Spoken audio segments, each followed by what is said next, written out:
అందరికీ జై గోవింద.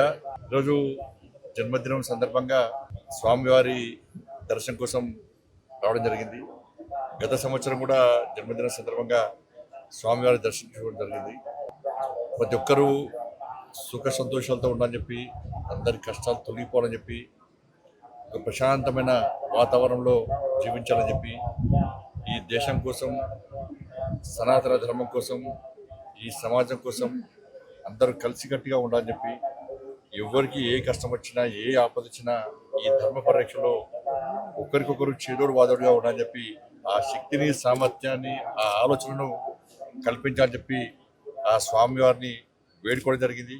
దాంతోపాటు ఒక శక్తివంతమైనటువంటి భారతదేశ నిర్మాణం కోసం, ఈ దేశ రక్షణ కోసం, ఈ దేశ అభివృద్ధి కోసం, ఈ దేశంలోని పేద ప్రజల సంక్షేమం కోసం అహర్నిశలు శ్రమిస్తున్నటువంటి ప్రియతమ నేత, దేశ ప్రధాని నరేంద్ర మోడీ గారికి నిండు నూరేళ్ళు ఆరోగ్యాలు ఇవ్వాలని చెప్పి, వారికి ఆ శక్తిని, సామర్థ్యాన్ని ఇంకా కల్పించాలని చెప్పి, వారికి ఎప్పుడు స్వామివారి యొక్క మంగళ శాసనాలు ఉండాలని చెప్పి ఆ స్వామివారిని వేడుకోవడం జరిగింది.